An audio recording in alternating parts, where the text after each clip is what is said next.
Hello and welcome to Jump to It. I'm Shane Anderson, and on today's show we're going to be talking all things the ARC meeting, because last Sunday we had a phenomenal day of racing coming out of Paris Longchamp. Of course, we had an upset result in the ARC, which has now led to a significant amount of discussion around whether the meeting should be moved. Should we be looking for firmer going to see some of the best horses in the world? And I'm going to really enjoy talking about that and a lot more with Stephen Harris and Ed Quigley, who joined me. Guys, great to catch up. Stephen, it certainly has been amazing, and we'll talk more in detail about it shortly, but there's been so much discussion over the past 24 to 48 hours as to whether the result of the ARC with an upset victor this year should lead to a move of the meeting. Should we be bringing it forward to try and guarantee firmer ground? Yeah, I mean, this is one of the most bizarre sort of responses I've ever seen, Shane. I mean, I thought it was a terrific couple of days racing. It's always soft ground at Paris Longchamp. It's always been the first weekend in October for the last 100 years or so. I don't think the fact that something's won at 80 to 1 that no one had ever heard of is reason to bring the meeting forward a week. And more to the point, what on earth difference would it make? I mean, those of us who suffer living in this part of Europe know that the weather is dramatic and it's changing and it's pretty wet and violent. And then we have extremes of weather throughout the whole year. So I don't think it'd make any difference. It wouldn't make any discernible difference to run it 1 week later, 1 month earlier, whatever. I thought it was a ridiculous response, really, particularly at a time when there were lots of more interesting things to discuss. It's certainly the case that I agree with you there, and we'll talk more over that shortly as I welcome you into the discussion, Ed. It's always the case, though, when we see an upset result, people start looking for answers. Maybe he is just a very good winner of the ARC in Torquator Tasso. Absolutely, yeah. I mean, a lot of credit has to be given to the winner. Seemed to win it fair and square on the day. Granted, conditions which really did play to his favour. All the protagonists came to the fore, didn't they? Tarnower, Hurricane Lane, Adayar for 85% of the race. But a horse who's proven in those conditions went and won the race convincingly. It's just reactionary nonsense, most of it on social media, isn't it? If put it this way, Tarnower or Hurricane Lane win, there's no talk of it at all. It's because there's an 80 to 1 winner, which has caused a bit of an upset. Everyone almost wants to find a bit of an excuse. Mind you, reading Twitter, it seems like everyone backed the horse, so I'm pretty surprised how he managed to go off at 80 to 1. Should have been about 4 to 6, I think, judging by amount of people on Twitter after timed it. But look, it was a fair performance, but just 1 week, 2 weeks difference of weather. I mean, I just think it's reactionary guff. I mean, for example, I live in Cheltenham. The Cheltenham October meeting at the end of October last year was run on ground where they had to water it just to keep it good. I mean, the time of the 2 mile race won by Rouge Vif was quicker than when Altior won his first champion chase. So, look, you could be playing guess-ups with the weather all you like at this time of year. I mean, September into October is quite changeable. You're going to have to expect rain. That's why it's where it is in the calendar. It's not like they're hosting it in the second week of December or something like that, in which case then you pretty much know you're always going to be granted heavy ground. But look, I think it's there's an 80 to 1 winner, and it's just become a bit of a clickbait soundbite, which people in about a week's time will have forgotten about, and there'll be something else to moan about. All right, we'll talk more about the ARC shortly, but I really want to talk to you both about another issue that's emerged in England this week, and that is the mild-mannered trainer John Berry, who's a very popular, likeable guy, and as I said, he is considered mild-mannered. Well, he trains a horse called Derahem, who was sensationally beaten in a race during the course of the week, where his jockey, Faye McManaman, was given a really torrid ride by one of the rivals ridden by Kevin Stott, who basically took her running, pushed her into the running rail. Now, what's really annoyed John is that the stewards didn't look into it. They didn't give him a hearing. They didn't either want to go down the path of saying, was there interference or not? How should we assess this? Could the race be turned over? Stephen, John Berry's now appealing. He wants to go hard on this. Is this the right thing? Should trainers be doing this more? Should they be challenging the steward's verdict? Well, I mean, in this instance, it's quite nuanced, because the actual truth of the matter is it's 1 million to 1 that this result gets reversed, probably by any stewards in any jurisdiction. The horse won by over 4 lengths. Now, that's not to say, A, there shouldn't have been an inquiry that was never announced at the track. Now, as it happened, I think Kevin Stott got a 3-day ban. And that is extremely lenient, because there's no doubt, watching it back, it was dangerous riding. The meeting at Pontefract took place on really testing ground. And what happens at Ponty is usually when they race on fast ground, they stay over on the far rail, and on soft ground, they come this side. So every race at this particular meeting, they all came stand side to try and find better ground. Both these horses were very tired, but Kevin Stott's Mount Winford, who is quirky, was getting the better of the battle and would have won by 2 lengths, 3 lengths anyway. But Kevin Stott, I think deliberately, he says not deliberately, the horse was hanging, nearly put Dereham over the rail. And if Faye McMahon hadn't snatched up, she might well have gone over the rail. It's dangerous riding. It probably merits a ban of 2, 3, 4 weeks. I don't think John Barry's got any chance of getting the race on appeal. And as a punter, I would prefer that the best horses won the races rather than, as soon as you're getting into the realms of reversing results, when the winning margin is 4 lengths, you're in trouble because you're going to open a can of worms. Nobody will ever bet in running ever again. So it's nuanced. They've made a mess of stewards' inquiries this summer. Something's changed. That it's all very cloak and dagger. They didn't even make an announcement there was an inquiry, which they should do immediately. 10 yards after they've gone over the line, a bell should go off and there's immediately inquiry. What happens at a lot of these tracks is they're having these inquiries almost in secret for some reason and not telling the public, not telling bookmakers who pay out. I mean, the whole thing is a mess. We've said this before, Shane. I know you agree, and you've got much more experience around the world than I have. We need centralised stewarding in London, a panel of 9 people, 3 of them work every day. They do every track. They've got access to all the cameras. They don't need to interview anyone. You can see what's happened. There's no need to talk to anyone, and you can make a decision within minutes. Now, I happen to think in this instance, there's no stewards in the world would have reversed the result. So I think John Berry's wrong in that regard, but he's right in almost everything else that he says. Ed, do you agree here? Is this something that it is right that John Berry is pushing on with? And are we not seeing any consistency when it comes to stewards and inquiries and their results?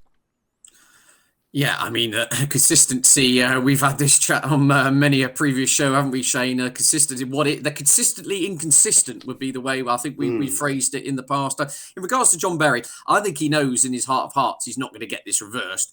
But I think what's really, this is just my personal conjecture, is what I'm reading kind of the Twitter thread, if you see what I'm saying, from involving connections. What seems to rile him is this kind of closed shop judgment which has been made by the stewards. I mean, he finds it bewildering that it wasn't even looked into, that he wasn't even informed there was going to be a steward. It was kind of as if it was made, the decision was made before they'd even crossed the line. I mean, there was interference, clearly, and it was almost like, oh, well, that's that, let's move on. And John Berry's, well, hang on a minute. Something's happened here. I'm well within my right to flag this up, and it needs to be looked into. And it was almost a little bit, I think the other thing which has kind of irked him, a little bit of kind of small trainer syndrome without really saying it. You know, if that was Aidan O'Brien's horse in second or Sir Michael Stout or something, there'd have been fireworks going off outside the steward's room. And I think it's a little bit of, that's what's annoyed Team Berry more than anything, is just this, there seemed to be massive kind of rigmaroles over things which appear to be totally innocent, yet where something happens, whereas clearly, a claim for dangerous riding and major interference, and yet it just seems to get swept under the carpet. And let's move on to the next thing. I mean, we had this incident, didn't we, going back a few months ago off the top of my head, where Jason Watson was on an unraced 2-year-old, and then he got found in breach of not riding the horse out properly after it blew the start, finished 7th or 8th or something, and it was a 7-day ban on a 2-year-old who barely knew his job. Yet you kind of get incidents like this, which are right in the public eye, right in the punter's eye.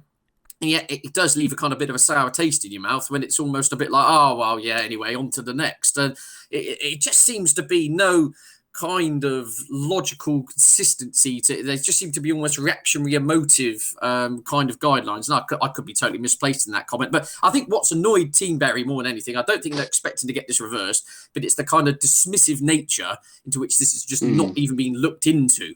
At least they have not been informed that it's been looked into, and why a steward's inquiry wasn't called straight away. And I just think it's that kind of dismissive of the situation which really has annoyed them. And in a way, I'm totally all for it. Yeah, you should say, at least it would take, in a well-organised stewarding section, it should take about a minute for the stewards to, if they decide they don't want to call a steward's inquiry, they can liaise straight away from their central office with the trainer if they want to, and explain why this has been done and why it's not been done.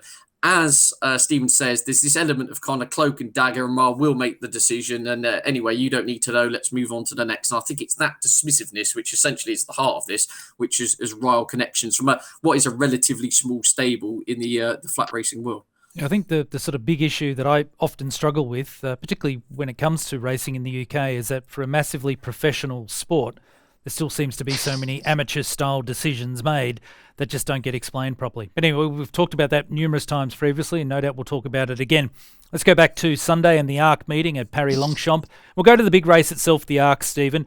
Okay, an upset result, Torquator Tasso, but his form was not horrible. He's a horse that has actually won at Group 1 level and was coming off a Group 1 placing. Do you think he was enhanced by just having the heavy going to get him over the line first, or is he a horse that may have been underrated? Well, I think he probably was a horse who's underrated, Shane. I mean, I think the excuse I'm clutching at for the UK horses to be beaten by him is, I think, watching it back, and I've watched it a few times now, he might have been on the best part of the track. I suspect that on that far rail, it had got pretty chewed up, and they all went over there, and the winner was virtually the only horse. He actually came on the outside of Snowhawk Fall, the horse I backed for the race.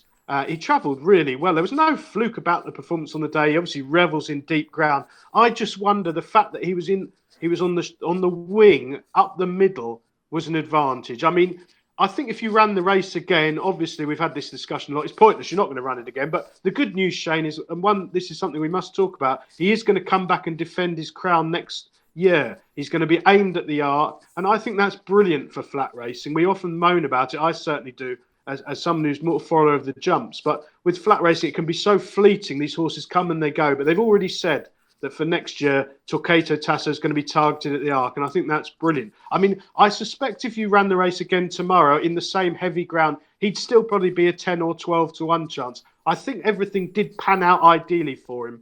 I mean, I think that Adea, I completely understand the ride he got, but I do think he overdid it. I think he went for home too soon, and he used him up in the soup up the inside. And I suspect he rather dragged Hurricane Lane and Tanawa into that battle a little bit. But I think, we're all trying to explain away an 80 to 1 winner. I don't think it was a fluke at all. I think he got the best ride on probably the best part of the track on conditions that suited him better than all the others. So in amongst that, Shane, there were some really disappointing runs. Maybe it's the time of the year. I backed Snowfall each way, and for the whole of the race, bar the last 2 furlongs, I thought she'd won. She was absolutely cruising under Moore. She was exactly level with Torquator Tasso, in the right position to swoop, and she just didn't have that finishing kick. I think it was 1 run too many for her, and that's probably a case with a lot of the runs we saw on Arc weekend. You make actually a very good point there, which I'll explore a little bit more with Ed. I mean, you think about the winner, Torquator Tasso. He stepped out for the first time this season on June 6th, where he was disappointing. He then came out and won a Group 2 at Hamburg. He was runner-up to Alpinista, an outstanding mare from England, in a Group 1 at Hopgarden. Then he won a Group 1 at Baden-Baden before winning the Arc. But the reality is, he's actually had quite a short time frame for his preparation, from June to October. Similar with the runner-up, Tanawa. She had a late start to her season. The 1-2 are probably the lightest campaigned horses going into it, where those that were up for May, June, being around, particularly for the 3-year-old division, Snowfall, Adiyar and Hurricane Lane, their season has been far more expansive. Do you think that's had an impact? Quite possibly, yes. I mean, the freshness angle is something to look at. I agree with a lot of what Stephen's saying now. I think there was kind of multitude of factors which saw everything go right for the winner on the day. I think the ground, I think the ride kind of stayed out of the scrummage, if you like. Ground conditions clearly kind of blunted a bit of the speed of some of the others, the freshness angle as well. And as Ryan Moore said, interesting, Ryan Moore was on Snowfall. He said 2 things after. He said, they couldn't believe the price that horse had gone off, given that his form wasn't all that bad going into it in regards to the German horse. But regards to Snowfall, Snowfall travelled really well and then just failed to pick up in ground, which he described as treacle. It was really testing there. So, as you say, the Arc comes at the end of a long season for a few of these. The likes of Hurricane Lane have had some hard battles, and yet they still managed to kind of bring it to the fore. So, look, as Stephen says, when an 80 to 1 horse strikes, you want to start blaming the ground, start blaming prep. That's the beauty of horse racing at the end of the day. Perhaps with hindsight, the horse probably deserved to be about a 25-1 shot, and we probably wouldn't be having this conversation now. But the horse did a really good start on ground that would suit. If there was a rerun, if you're going to go in like fancy football style, fancy horse racing, and you were going to run the race again, it would be really interesting how you price it up in the same conditions. I get the feeling, this to Charlie Appleby as well, like they almost wanted to hold on to Adayar and let him go, but he was so fresh and so buzzy, because remember, he missed his prep run in Niel, which I think would have kind of tuned him up a little bit for this, and he almost took off in William Buick's hands, a bit like a horse who wanted to get on with things over 7 furlongs or a mile, not a mile and a half in deep ground, and he used so much petrol up, and he just fell in the hole. I think they're a good bunch of horses. Be fascinating what they do next year. The really encouraging thing is it's not inconceivable that we could have them all come back again next year, because the winner's coming back to defend his crown. And Charlie Appleby says it needs to be confirmed with connections, but it's pretty much looks to be the case that Adayar and Hurricane Lane will stay in training as 4-year-olds. So that's absolutely great news, and hopefully we can see some more battles over a mile and a half between those horses again next season. There is a slight chance that Torquator Tasso might go to the Japan Cup and test the form one more time, and there's a big bonus on offer if he could win that race. We're more than likely to see Tanawa, the runner-up, go on to the Breeders' Cup at the start of November. Where do you think Tanawa is? I mean, she looked quite outstanding, Stephen, with her performance to finish runner-up. Do you think she's going as well as 12 months ago when she won at the Breeders' Cup? Could she win again? Definitely, Shane. I tell you what was quite fascinating with Tanawa. Those of us who spend all day watching the exchanges and the markets, Tanawa, who was 5-2 favourite when they started betting on the Arc in seriousness a couple of weeks ago, went out to 9 on the betting exchanges, which is pretty amazing drift, considering there was nothing untoward about her preparation, and she ran an absolute blinder. I think she probably did have the least luck in running of all the principals. I was watching her run through again this morning, and there were several different positions at various stages of the race. Perhaps not seeing that much daylight when others were making their moves. So, yeah, I could see definitely go to the Breeders' Cup and be a big runner there. The other one, the other Japanese horse in the race, Chronogenesis, who we managed to oppose and lay a place. It was about the only successful thing I did over the 2 days at Paris Longchamp. I think she ran a lot better than the Bear result. First of all, don't think she wants testing ground. And if you watch the run back, the first couple of furlongs, I see Murphy was sort of in the car park, sort of looked at the Willie Carson route at Ascot. But it was a very strange ride. I think she ran a lot better than the final figures suggest. Yeah, you make a very good case for her and her performance. Ed, what was your view on the ride? As Stephen mentions, Asheen Murphy was clearly staying well away from the rest of the field as they took that lovely long run up for the first 700 metres or 3.5 furlongs of the race. He was well clear of the rest of the field. Do you think that was the right decision? Well, possibly. I mean, look, that wouldn't have been something that just happened. That would have been long discussion with connections in regards to that. And Oisin Murphy, one of the most switched on jockeys there is, they would have walked parts of the course. They clearly thought that perhaps there was a lot of perhaps better ground there, or wanted to not get the horse lit up, maybe just keep Chronogenesis away. I'm not privy to the information on what the riding instructions were there. But I do think you could probably upgrade the form on a much faster surface. Be interested to see how well that horse would do. In regards to Tarnower, she should go to the Breeders' Cup with a cracky chance. You just would worry. She's had a hard race on very deep ground there. Can she back it up again? I think the reason for the drift is I wasn't at Longchamp, as you know, but there was a few people I do know who were there, and apparently Dermot Well was just walking around like a robot, just saying the ground's gone for her, and I think everyone had basically just thrown the towel in on the account of the ground. I mean, she had won on heavy before, but I think he was pretty much saying, look, there's heavy, and then there's this heavy, which is Foss-Lass kind of, winter ground jumping heavy. And so I think there was a kind of a bit of a ground scare with regards to it was a remarkable drift on the day. I mean, a lot of people, I couldn't understand, well, why is she trading it, around 8-1 at one point. So yeah, she ran a great race in defeat. She should go to the Breeders' Cup with every chance. It's just a month to back that up, how much that's kind of taken out the tank. The positive, as you touched upon earlier in the show, Shane, is she's not had a long season.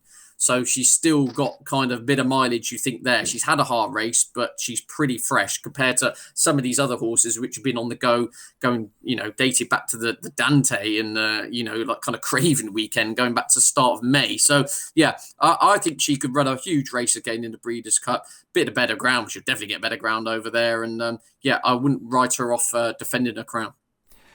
One last point we can touch on around the Arc before we move on to other subjects, and that is the German industry, of course. The winner, trained and ridden by Germans, bred in Germany, owned by Germans.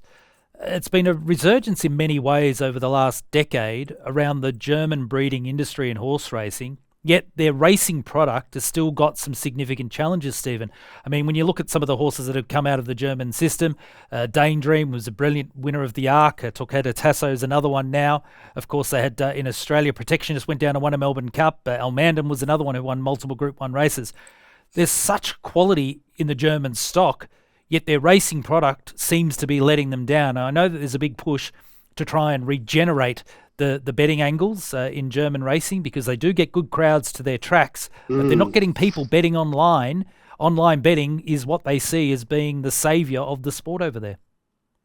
Yeah, I mean, it's fascinating, Shane. I read the article by Chris Cook, a very good journalist at the Racing Post, about this. It's fascinating that their breeding industry is very strong, and they've got some terrific sires and all the rest of it, and they've produced, as you say, some top-class horses to race around the world. So there's no problem there. They also have very healthy crowds when they race, but there's no online betting at all, or interest in online betting on horse racing in Germany. And as a result, they've really suffered with their prize money and the growth of the industry. So it's undoubtedly a really big issue. I know Ed will remember a trainer called Christian von der Reck, who used to bring over jumpers to run quite regularly in the UK. And he was terrifically successful, a sort of genius trainer. AP McCoy used to ride them. So they're well capable of producing top-class horses in all sort of spheres of the sport. But obviously there's a lot of difficulties in trying to translate sort of online revenues, which is where the sport's at. I mean, to be honest, in the UK, we've got massive issues across the sport with prize money, but there's certainly no shortage of bookmakers keen to bet on UK racing, and no shortage of turnover. The difficulty for British horse racing is extracting a percentage of that betting revenue back into horse racing. At the moment, it tends to get diluted mainly into the shareholders of the main bookmakers, it has to be said. I think, Ed, though, one angle that really is positive about this is that the big power brokers in German racing are actually saying, we do have an issue here. We've got the right product in the horse. They're breeding the right type of horse to have success. They just need to get the model right so that they can actually fund the sport correctly and allow people to have access to bet on the sport wherever they want, whether it be in Germany or other parts of the world. Yeah, absolutely. It's an interesting one, this, Shane. I won't pretend to be a kind of professor on the subject, but in regards to their product, they do massively punch above their weight, don't they? A bit like the New Zealand rugby team. If you look at kind of the population pool for the German horses compared to what the Irish have got, and you think of all their kind of bloodstock lines and everything, the Germans really do. They kind of pull these rabbit out of the hat. So a lot of their horses are almost as a bit of kind of anti-German snobbery. I mean, Daydream went off 20s to win the Arc on the back of winning. I think he might have won the same race. This year's winner had won going into the race. There just seemed to be this kind of dismissive nature of a lot of the German racing, a lot of the German horses when they appear on tracks elsewhere. But as for the wider points on the betting angle, I don't know. Maybe it's a cultural thing. Germany doesn't strike you as a place where kind of people are tripping over themselves to really enjoy horse racing. Now, I mean, I have known a few German people who are into horse racing, but it's much more of a kind of behind the scenes. It is a serious business side of things. I don't get that kind of that pure joy. I'll just go to the track and enjoy it type kind of feel from them, and kind of widening the kind of spectrum and then into the kind of the betting revenue, the online revenue. It just doesn't seem to be something, for whatever reason, they've tapped into it. I don't know why that is. I wouldn't be able to answer that. But it just, you go to other places in the world, you go into to Hong Kong, even at Maidan, there's a real buzz about the sport in general.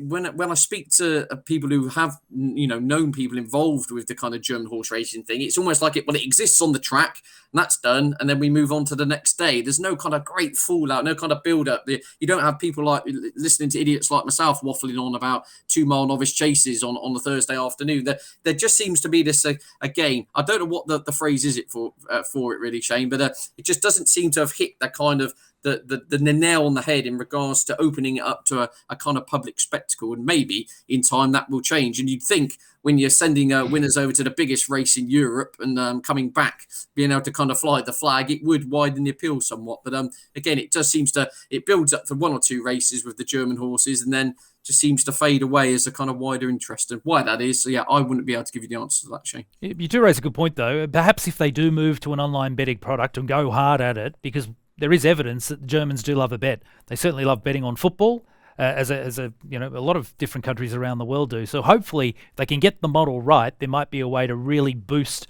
the support of the German racing industry, because their product is quite outstanding. Guys, quick whip through of the other sort of major races from the 2-day card at Paris Longchamp. We saw some brilliant performances by the 2-year-olds. Zellie for Oisin Murphy and Andre Fabre won the Fillies Group 1. And then we saw Frankie Dettori and Rafe Beckett come out with Angel Bleu to win the Colts version. What did you make of the overall performances of the 2-year-olds, Stephen? Yeah, Angel Bleu showed a terrific action. That was his 7th run since April, so he'd been kept really busy, showed a really good attitude to win under an inspired ride. Rafe Beckett's had a really good season. Zellie, again, it was a pretty taking performance. Fabre, I think he took out Raclette from this race, didn't he, earlier in the day, which was a shame, but we might see her at Newmarket perhaps over the weekend. She's a very exciting filly to keep an eye on. But yeah, I mean, their performances, those first couple of races were on slightly better ground than later on in the day, I think. But both of them are pretty hard-knocking, useful juveniles. I doubt either of them are top draw performers, to be truthful, but they certainly handled the conditions best on the day. What did you make of them, Ed? I had a massive, in the Jean-Luc Lagardère, I had a massive circle and a big exclamation mark next to the horse that finished 3rd, Ancient Rome. All be armchair jockeys. I thought it was a bewildering ride by Mikel Barcelona. Got the horse trap wide, and then it kind of got in no man's land. Didn't kick on. Didn't kind of tuck the horse in. In the end, kind of admitted defeat. Had to pull Ancient Rome to the back of the entire pack, and then was still sitting there absolutely motionless, coming to 2 out. I think he thought he was riding See the Stars or something, and in the end, picked off 3/4 of the field and was beaten a length, fast finishing in 3rd. I think if you could ride that race again, that lovely phrase, Ancient Rome, if positioned better, would definitely be the one to take up. I think Ancient Rome's the best horse in the field, is the bottom line, and just got everything just went wrong for it on the day. Definitely keep your eyes on that horse next year, over a mile. Interested in Andre Fabre, what it does with that one. But yeah, Ancient Rome, definitely my horse at the 2-year-olds. Not taking anything away from the winners, who were very good, but definitely one I think got a little bit, did not get the rubber to green, shall we say. All right, now of the others, we saw Rougeur come out and win the Prix d'Opera, a Case of You and Narrow win in the Prix d'Abbé, the sprint race, and of course Space Blue is a wonderfully consistent sort of 7-furlong horse taking out the Foray, another feature race success for Godolphin. I want to ask you both about Trueshan's win in the Prix de Cadran on the Saturday. It was a demolition job, Stephen. He absolutely put the old warrior Stradivarius to the sword and put him to bed, really. Many are saying now Stradivarius' career could well and truly be over. But Trueshan looks to have gone to a whole new level with that win. Yeah, I think Stradivarius gave his running. I mean, the ground was probably soft enough, although it wasn't that bad on the Saturday, was it? But Trueshan, what an amazing market, Shane. And again, I put my hands up. Another one I got completely wrong. I mean, Trueshan was a rock-solid sort of 5-4 chance by the off, having been much bigger than that. Around 5-2, 3-1, I think, when they started betting, and Stradivarius went in the opposite direction from sort of 6-4 out to 7-2. And the mare of Tony Mullins was extremely weak in the market as well, just tapped for pace up the straight. But I think with Trueshan, we have seen an actual champion, Shane, trained by a genius in Alan King, better known for his jumps runners, but he's had a fantastic time of things with a small team of flat horses. And I don't think we'll see Trueshan beaten in these staying races for many, many years. Goes with cut in the ground. He said, actually, Alan King, they interviewed him at the jumps this week, at Stratford, and he said that he's not worried about good ground for Trueshan. It's a bit of a myth. Now, obviously, best on soft ground with cutting the ground, but anything sort of up to good ground, he said it'd be absolutely fine. And I think that Trueshan is going to be a genuine champion. He's going to be as good as Stradivarius over the next few years. It's a big accolade you've given him there, putting him in the champion status. Stephen, Ed, with your view on Trueshan, is he a champion? I mean, when you look at his record, he's certainly been very progressive from where we saw him in 2019. 12 months ago, he was able to win on British Champions Day in the Long Distance Cup, but he has built such an enviable record this year. Yeah, he has, Shane. I mean, I pigeonholed him as a kind of 2 mile soft ground. I think my infamous quote was a Group 1.5 horse. I'm probably kind of laughing at that a little bit now. But look, whether on better ground we see a different Trueshan, I don't know. The horse is clearly at home in very soft ground. We touched upon on last week's show. The one reservation myself and Steve both had was over that trip. The horse had been keen previously over 1.6 miles, over 2 miles. Would the kind of petrolite come on? Would the horse have the right stamina? But I thought James Dorr gave the horse a lovely ride, got him pretty switched off and just galloped them silly, really. So, yeah, look, I mean, whether he can go on to kind of replicate the greats of Stradivarius, I'm not quite as confident as Stephen in that sense. But it's clearly a very, very good horse. He was very at home in soft conditions. Stradivarius ran a very good race in defeat. Again, he's had a few hard battles recently, and to his credit, he just doesn't throw in the towel at his age. So, yeah, Trueshan, very smart performance. Probably will go to Ascot is in training again next season and will be knocking around in all those top staying events. All right, guys, let's leave it there. It's now time to have a look at some of the upcoming races.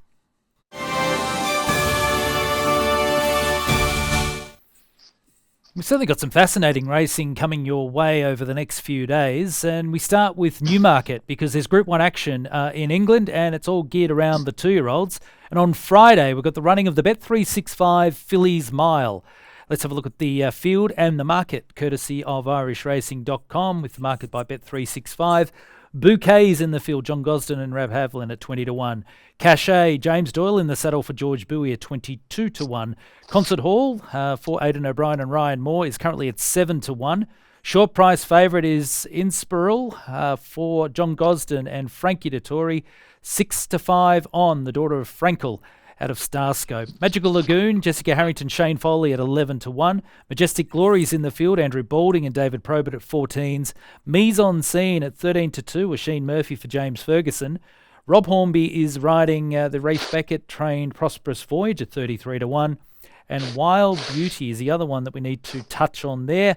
For Charlie Appleby, Godolphin and William Buick, you're currently getting 8-1 there for the daughter of Frankel. I think it's a really good field, Stephen, for the Bet365 Fillies Mile. What's your assessment?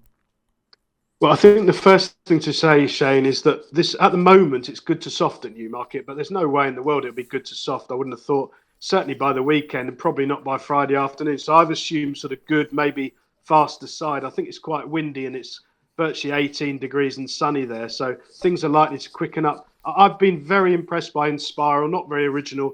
I'd be disappointed if she was beaten, to be honest. The way she won at Sandown, one start back, she came from last to first. She was quite free in the first furlong or two, and it was an amazing performance to sustain the run and sprint clear up the hill. The runner-up Wild Beauty's won since in Canada. They reopposed, but I don't think Wild Beauty will get nearer. She then won a messy race at Doncaster. I think the negatives at a short price are she has worn a hood to post. She can be quite free. All of her forms on fast ground. And at the moment, it's good to soft, but I'm not worried about that, as I say, with the weather. So I think she's a pretty solid short price favourite. Okay, sticking with the favourite there, Stephen, in the Bet365 Fillies Mile. What's your assessment, Ed? Yeah, Inspiral's looked really exciting, hasn't she? Really, one of those, we again, it's on a previous show, people have seen it. We touched upon the kind of the 2-year-olds which were making us sit up and take note, and she was like right at the top of our shortlist. Just so we love these kind of exciting fillies. Everything's still ahead of them, isn't it? No bubbles are burst at this kind of stage of their careers. And yeah, she looks top class prospect. However, my favourite horse in here, Shane, my Oaks tip for next season, Concert Hall, has been the one I seem to talk about every week on this show. Got the job done over 7 last time out in the Group 3 at the Curragh. Came off the bridle early, but powered clear. Well, she steps up to a mile now. Again, as I said, she's just really going to come into her own next season over middle distances. You know, her Dan Won the Oaks, a whole host of staying performers in her pedigree. But I do think this step up to a mile will suit her here. Perhaps I think she could just get done by the quicker filly on this occasion. But I wouldn't be at all surprised to see Concert Hall staying on it to death. And as I said, I think she'll be put away. You'll see her in the Musadora, and then you'll probably see her in an Oak. So Inspiral, most likely winner, but Concert Hall for next season still remains. She's still around 25 to 1 for the Oaks. She's still the filly I like to be keeping tabs on. All right, you make good case there. And, of course, there's so many other good races on the card on Friday. There's the Group 3 Pride Stakes. There's the Old Rolly Cup, a good handicap race. There's the Group 2 Challenge, the Group 3 Oh So Sharp, and, of course, the Group 3 Cornwallis Stakes. So Friday's card is very, very strong. But let's have a look at Saturday at Newmarket, because we've got the Group 1 Dewhurst. Now, this race usually determines who is the champion colt in England for the season. Run over 7 furlongs. Let's have a look at the field. We've got 8 declared, again from irishracing.com, with the markets from Bet365. Bayside Boy, brilliant winner last start. David Egan, Roger Varian at 4 to 1. Berkshire Shadow, who needs to turn his form around after a great start to the season. Ashee Murphy, Andrew Balding at 20s. Darbab at 20 to 1 for Frankie Dettori and John Gosden. James Doyle for Hugo Palmer with Dubawi Legend at 12 to 1. The interesting Gloomthan for Aidan O'Brien, currently at 10 to 1. We've only seen this son of Kodiak once for a good win. Go Bears Go for David Loughnane and Ross Ryan at 20s. The Brilliant Native Trail, the short price favourite, 11 to 8 on, William Buick, Charlie Appleby and Godolphin. And Straight Answer, who's a really interesting runner out of Ireland, 2 from 2. Joe Lyons and Colin Keane, currently at 4 to 1. So we've got 2 very, very highly regarded colts at the top of the market here, Stephen. Are you siding with the proven Group 1 performer, or do you think there could be an upset?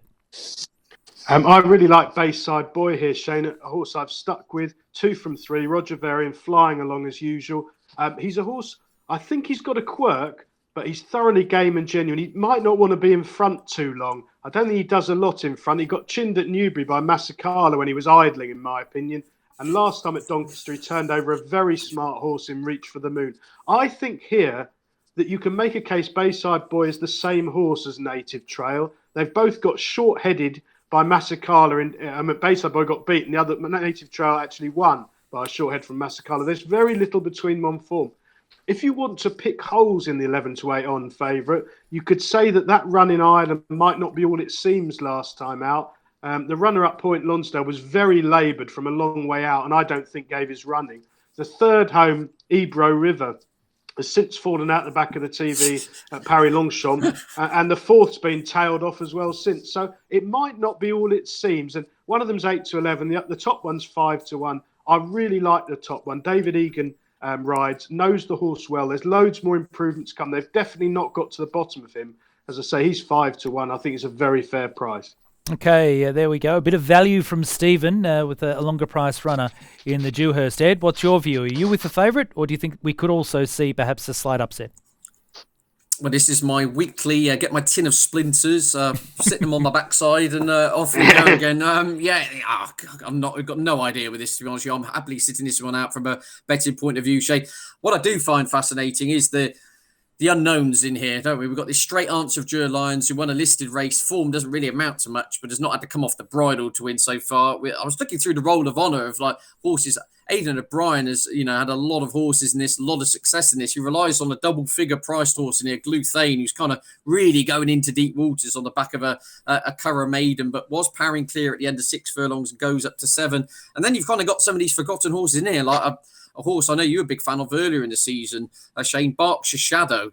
Is a 22 to 1 shot. Crikey, if you said that horse would be 22 to 1 for the Dewhurst after winning the Coventry, you would have absolutely snapped your hands off at that. Kind of inexplicable run last time out, which was too bad to be true. If you can get that horse back to the form of, only a couple of months ago, is an insulting price at 22s, to be blunt. So it's a real head scratcher. I may get involved on the day with prices when I know what the ground is, but I just get nervous about these 2-year-old races, end of the season. Some of them have just had enough. They've been on the go and they've just had enough. You've got others in here who are total unknowns, like the aforementioned Aidan O'Brien horse, who coming from Maiden Company into Group 1. untried trip, untried ground, and you are guessing on a lot of these, to be fair. So I'm happily going to sit it out. But as ever, the Dewhurst incredibly informative in regards to what we'll see next season. All right, good assessment there. Of course, there's some really other good races on the card, the Group 3 Zetland and also the Group 3 Autumn Stakes. But one of my favourite races on the calendar is the Cesarewitch, which is one of the really long staying races that we have in Europe. Of course, this one run over 2 miles and 2 furlongs. We've got 34 horses and 2 reserves who have accepted for the race. So bear with me. Hopefully my voice will last as we get through it. With holds at the top of the weights, currently at 25-1. Micromanage is there at 28-1, the Irish galloper. Whiskey Sour has accepted for Willie Mullins at 25s. Live Your Dream, a highly regarded stayer for Godolphin at 16-1. Calling the Winds at 9-1. Rashoon is at 50-1. Well in the market is Willie Mullins, MC Muldoon, Ryan Moore taking the ride there at 5-1. Elysian Flame is at 16-1. The Max We Can is at 33s for Mark Johnson and Joe Fanning. Maccawee's at 66s. Nicholas T's also at 66s, getting out to a big price. Burning Victory is at 10-1, Willie Mullins and William Buick. Reginski is at 33-1. Willie Mullins has got also Great White Shark, who won the race last year at 20-1. Buzz at 13-2, Oisin Murphy for Nicky Henderson. Nate the Great's there, David Probert and Andrew Balding at 40-1. Spanish Kisses at 50s. Just Hubert, who can often be a bit tardy at the start at 33s. Scaramanga is at 20-1 for Paul Nichols. Looks well placed here down in the weights. Prince Alex at 20-1. Ross Orion taking the ride. Speedo Boys at 50-1. We're almost there. Kayarilli is at 66-1. Platform 19, the Son of Australia at 28s. Mancini at 100-1. Tacarego is currently at 33-1. Willie Mullins has also got Feveros in the field at 20-1. Super Calanistic at 100-1 for William Cox. Let Me Be's at 50-1. Goobinator at 33-1. Margaret Dumont's at 80-1. George Adobe taking the ride. Josephine Gordon rides Land of Winter at 100s. Snow-a-Lot's at 20-1 for Hayley Turner. Putting Greens at 100-1. Dance to Paris at 66-1. And a quick look at the reserves. Vis-a-vis at 100s. And Aleteric at 200-1. Now, Stephen, it's a massive field, a massively long staying race at the handicap conditions. Who do you like?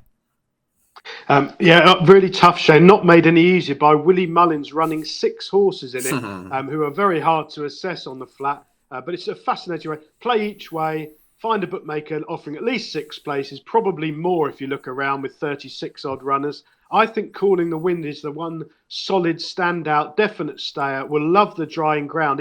He's run mainly in soft ground over the last 6 months or so, but the one time it has been good was at Goodwood over 2 mile 4.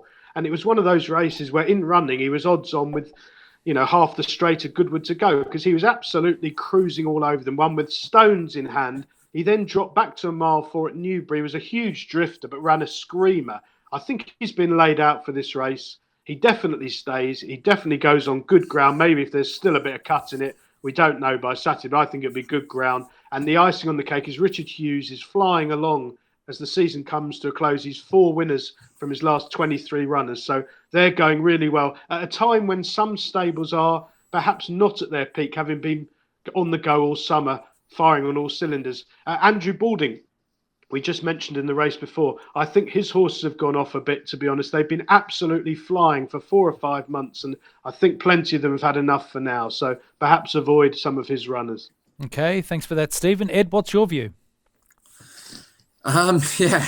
Incredibly difficult to sum up. Yeah, Willie Mullins with a strong hand. A lot of horses you would, kind of pigeonhole as better jumpers, which traditionally is not a bad thing for this type of race. I mean, my eyes are drawn to a couple in here. Obviously, Buzz for Nicky Henderson was last seen over hurdles, finishing runner-up in a Grade 1 entry.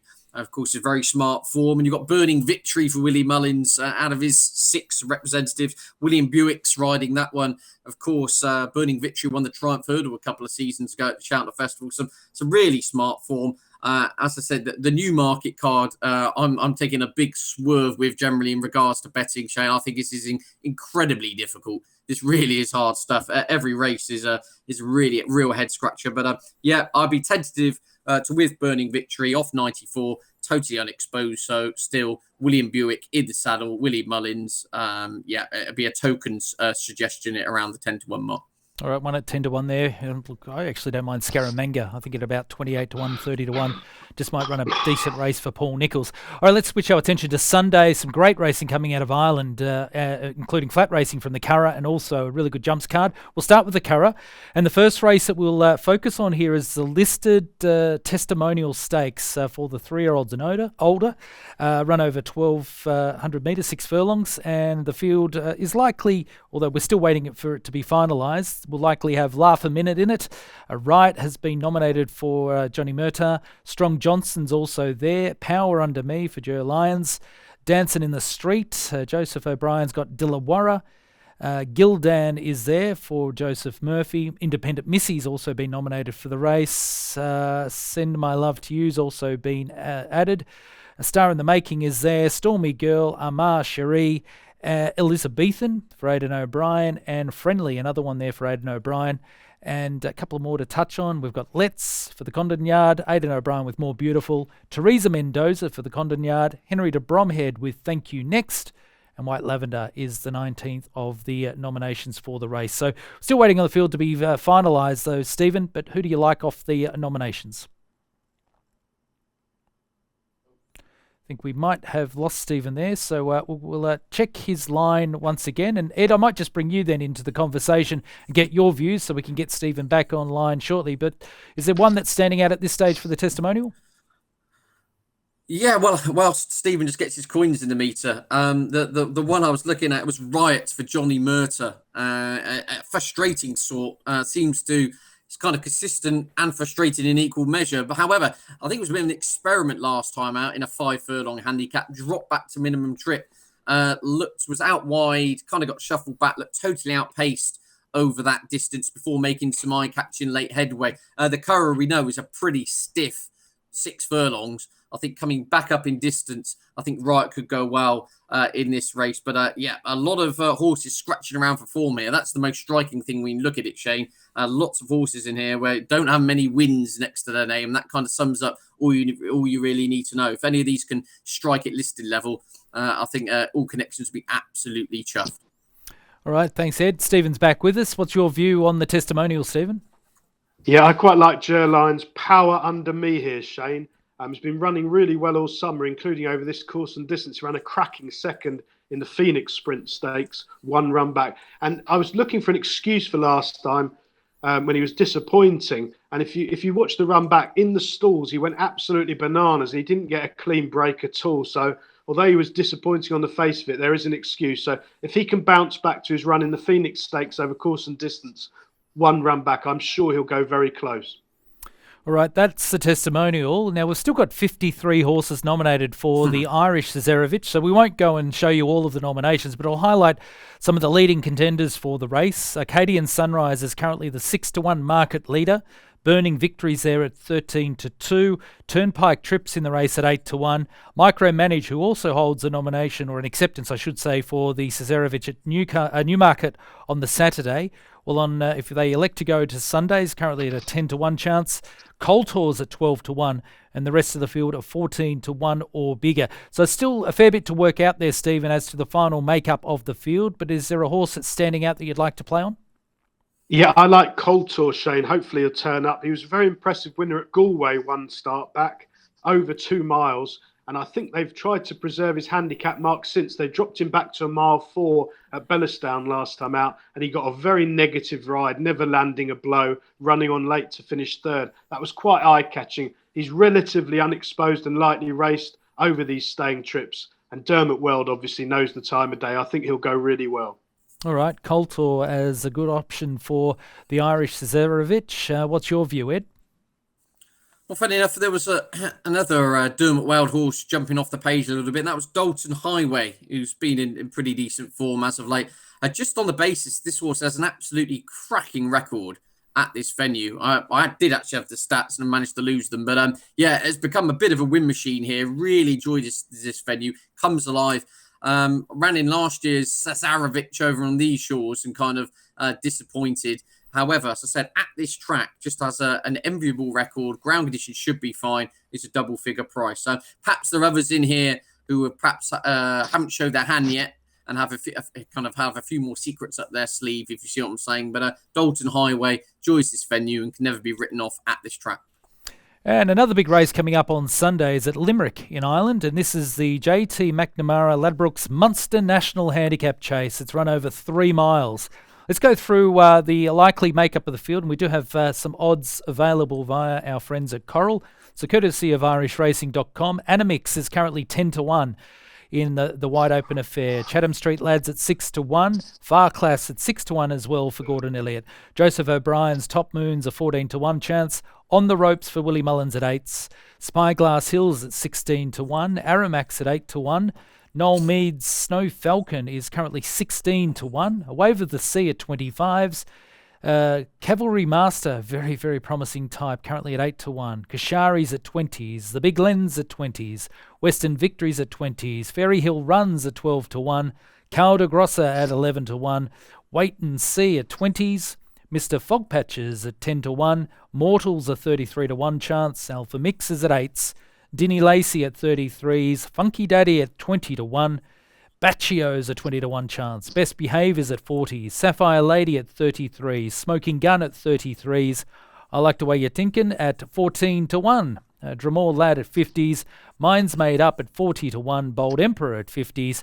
Mosstown Miller at 50-1. And I think that's it. That's the Munster National. Of course, Stephen, we're still waiting on the field to be finalised, but it was good to see that we do have an early market for the race. Who do you like at this stage?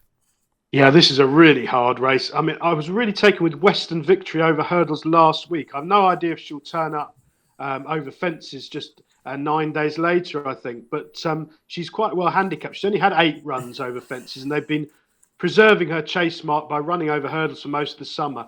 I think the one proviso is she could do with the ground drying out. I'm not quite sure what the current ground is at Limerick, but hopefully they've got the same weather as we have in the UK and things will improve a touch. But she's around 20-1. She's low mileage over fences, comes here absolutely at the top of her game, and she should go well with a clean round of jumping.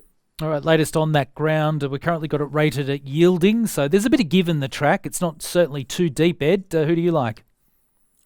Yeah, well, just to touch upon that, getting my Michael Fish hat on again here, Shane. Yeah, there is quite substantial rain forecast Friday through to Saturday at the track. So I think it will be riding on the slow side, probably not bottomless. But I like horses that have been targeted at handicaps full stop generally. I'm not a massive fan of the horses that kind of fall into the race on the back of they've been running well, if you see what I'm saying, and the owners' connections go, well, let's give it a go. I like horses that have been targeted this for some time. Spyglass Hill for Henry de Bromhead is one that fits the bill. This has been the target for some time. Had a spin over hurdles at this stall to get the horse spot on for this. Has been a frustrating sort. It's only won twice in his entire career. Funny enough, one of those times was at this track. Would want rain. Both career wins came on heavy ground. Has a lot of very good form on soft. If the weather holds true, these conditions will come in this one's favour. The horse has been targeted at the race and has dropped to a career low handicap mark over fences of 141. Spyglass Hill doesn't always get things right, but I think needs quite exacting circumstances, being pretty much this track and deep ground. If the rains do arrive, I think Spyglass Hill is a massive price at 16-1. All right, nice push there, Ed. That is a look at the upcoming races for the weekend ahead. Let's have a look at the tips of the week.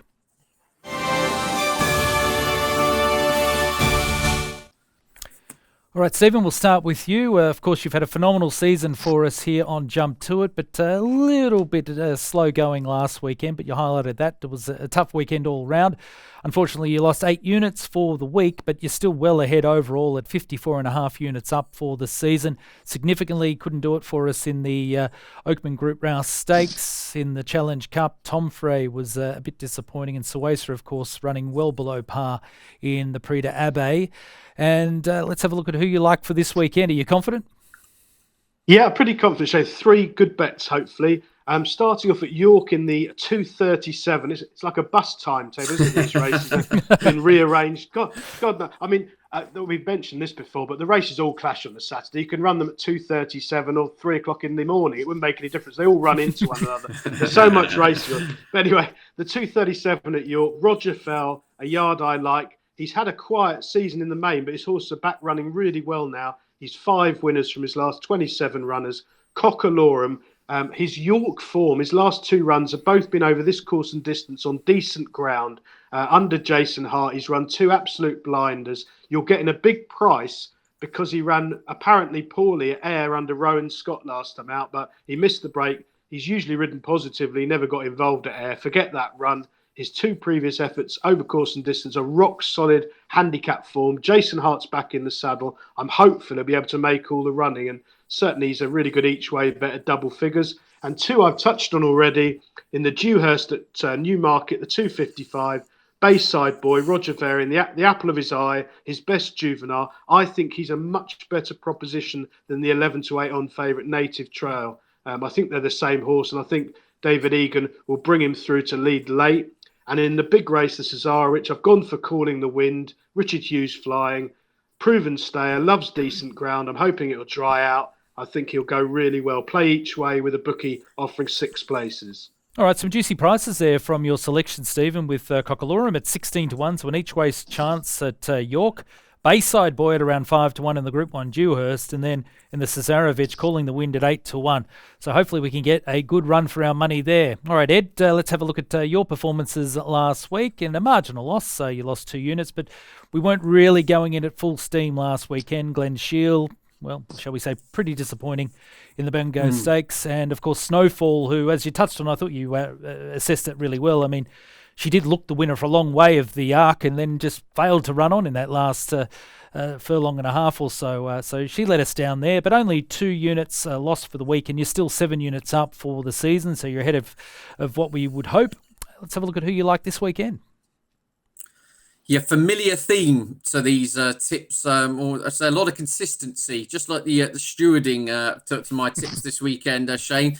All trained by Paul Nicholls, all running at Chepstow over the next couple of days. So I've gone into full national hunt mode here, and I think he has some outstanding chances in with, you know, for want of a better phrase, some of the stable lesser light, shall we say. You know, these are not 170 rated chasers, but I think he's got some cracking horses here. Now, the reason I've gone with these is, Shane, we've talked about this in the past, about kind of the idiosyncrasies of some tracks, like Epsom being one of them, Chester perhaps being another, Cheltenham. I'd pretty much have Chepstow right up there. The amount of Chepstow form that tends to back itself up is quite remarkable when you look back through the years. The amount of horses that win at Chepstow, do nothing elsewhere, and then come back and get the job done back at the Welsh venue is almost uncanny. So I've gone for 3 Paul Nicholls horses, the Red Hot trainer in red hot form, all who have great form on the ground, which is drying up. It looks fair for kind of sun for the next couple of days. 18 degrees at Chepstow is going to be good ground. And all 3 are horses that have all won at Chepstow in the past, including Hell Red, who bolted up this time last year. Things didn't quite go right throughout the winter on very soft ground. Wasn't disgraced in the Boodles, I think as it's called these days, at the Cheltenham Festival. But this looks very much his bag on this ground into calmer waters here. I think Hell Red will go well. And then on the Saturday, Flick Ovoyu, again, another horse with some very good Chepstow form. Another angle in with this horse, Shane, would be that the kind of fresh and first time up angle. Flick Ovoyu on his seasonal reappearance, his form figures read 1-2-1, with the 2 being a short head defeat at this track. Loves Chepstow and is best fresh. Form seems to kind of tail off to some extent after that. I think first time out is the time to catch that one. Harry Cobden on board. I think Flicker Voyou will go really well. And then another horse, Grand Sancy, who bolted up over fences here last year. Looks to be on a very attractive mark. Cannot go right-handed. They've kind of established that. The horse nearly jumped off into the car park at Wincanton last year. Again, quarter distance form, will love drying ground, and it's totally unexposed, and I think has to come into the mix. So so I'm very much got my hashtag Team Ditchit t-shirt on this weekend, and I think Paul Nicholls could be in for a very good couple of days. Well, you rarely go wrong following the champion trainer, and particularly at the start of the season, he likes to hit the ground running. So I think they're with Hell Red, currently at 9-2 at Chepstow on Friday, into Flick of Oyo and also Grand Sancy. We're certainly going to have a good run for our money. So good luck to you both there with your selections, your tips for the week ahead. All right, Stephen, what are you looking forward to the most over the next few days? Coming off what was a breathtaking weekend of racing with the Arc, we've certainly got a lot to look forward to this weekend. Yeah, it's really good competitive racing, Shane. It is slightly dangerous time of year, and I'm certainly using that as an excuse for my recent form. tipping wise. A lot of these horses have had enough, but the Cesarewitch looks like a really cracking handicap, and I'm hoping that Richard Hughes, who a trainer I like, I liked him as a jockey, and Calling the Wind should go really well in that huge field handicap. All right, good luck to you, Ed. What's exciting you the most about the weekend ahead? Yeah, I'm getting stuck into the jumps. Obviously, it's the Persian War on Friday. Chepstow really good. It kind of signifies the start of the National Hunt season to many people, doesn't it? So I'm really looking forward to that. We should touch upon Sunday, Newton Abbott. There's a potential barnstormer on the card there where we should see Brave Man's Game, the much hyped horse of Paul Nicholls' team, make his chase debut in a pretty stacked contest. That looks something to keep an eye on. And just going back to something, I did want to actually touch upon, Shane, one of our horse we've followed off a cliff to our peril this season, Hookham of Owen Burrows. What a performance that was last time out at Ascot. Scintillating run after disappointing at Kempton. Just a note, it says that horse will be put away now and they're going to look to perhaps go to Maidan and have a crack at the Maidan at the Carnival in the spring. So just something for your notebooks there, that Hookham, they've still got grand plans for him for some of those big prizes over in Dubai. So yeah, lots to look forward to, but I've very much got my mind on the National Hunt season now. Good work, Ed. Good luck to you this weekend. There we have it. Stephen Harris and Ed Quigley joining me here on Jump To It. Of course, you can get Stephen Harris's tips on bettingexpert.com each and every day of the week, focusing on UK racing. And as I do reference a lot, he is in fantastic form throughout 2021. And of course, you can get his best bet or his nap bet and value bet for those meetings in the UK. And of course, head to irishracing.com, where Vincent and the team do a fantastic job with all of the latest racing news. You get your race cards, you get your betting insights, tips, and opinion pieces. That's irishracing.com. Hope you've enjoyed today's edition of Jump To It. We'll see you again next week.